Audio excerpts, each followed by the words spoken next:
The horrific story of Denise Lee, a 21-year-old mother abducted and killed by a stranger, gripped this community in West Florida. The question everyone was quietly asking, how could it have ended so badly when there were so many chances to make it right? 4 911 calls from witnesses, including one from the victim herself and 2 from the accused killer's family, all placing Denise just a few miles from her home, an area swarming with law enforcement. There was even that one 911 call from a driver who'd watched the crime unfold in real time. Oh boy. A child in the car, someplace between 5 and 10, and it was banging on the window. And screaming, like screaming, and not a happy scream, like, get me out of here scream. At the time, the driver, Jane Kowalski, thought it was a child screaming. But when she saw Michael King's picture on the news the next day, police say this man kidnapped her. She realized what she'd witnessed was the kidnapping of Denise Lee. I didn't know who she was, but I definitely recognized him, and I was like, oh my God, I can't believe it.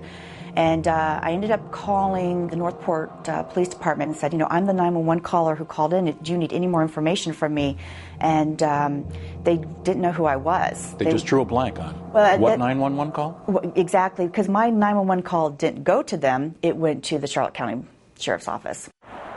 Jane had just crossed over the Sarasota County line when she made that call, so it was routed here to neighboring Charlotte County, where Denise's father, Rick, works as a sergeant.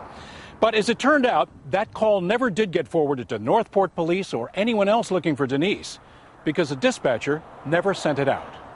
In fact, it took 2 more days of Jane calling back before investigators in Northport were able to track down her 911 call. It was a firestorm about the Kowalski 911 call, huh? Exactly, because my understanding was the last person to basically see her alive, even if it was just her hand, and had the location of where she was. And if someone would have responded to that call, the outcome could be different. In an internal investigation, the Charlotte County Sheriff's Office found that the operator had made the connection between the 911 call and the search for Denise Lee. The operator's job was to give the information to police dispatchers, the ones talking to deputies on their radios out in the field. But instead of entering the tip into a computer database during the call, the operator shouted it out across the aisle. Dispatchers who said they heard her never actually sent the tip out. In the chaos that night, they simply forgot. One of the dispatchers thought that her radio wasn't working. She was wrong. The radio was in fact working. And in some cases, people had assumed that the information went out by other people helping. The ball was basically dropped all around. John Davenport, then sheriff of Charlotte County, suddenly found himself confronting attacks on his department's competence. The assumption is that Charlotte County screwed up and could have saved this girl's life. That's what everybody's thinking. And I'm telling you that until the facts come out here, that's the wrong assumption to make.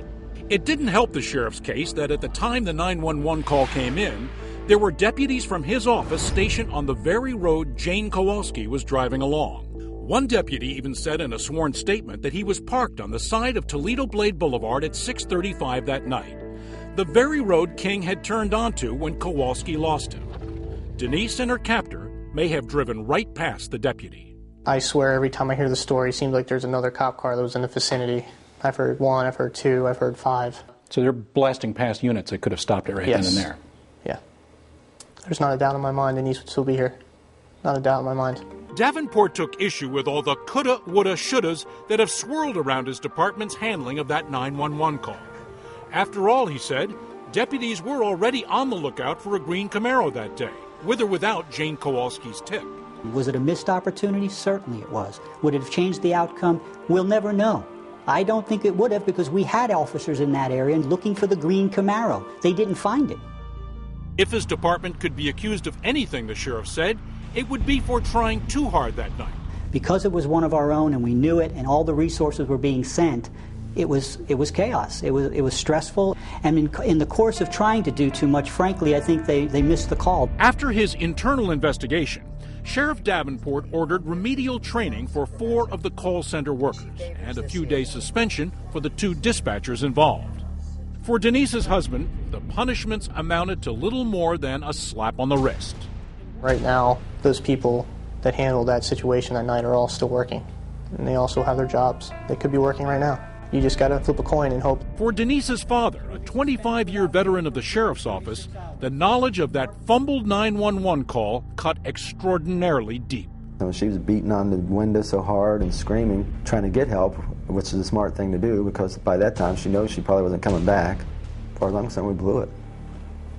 And I say we because I'm part of that sheriff's office. The family's shock soon turned to anger. Denise had done everything she could to save herself that day, but had the police. And then more details emerged about just how hard Denise had fought for her life. It wasn't just the 911 call she'd managed to leave behind. Clues of her awful ordeal had been planted in that now infamous green Camaro.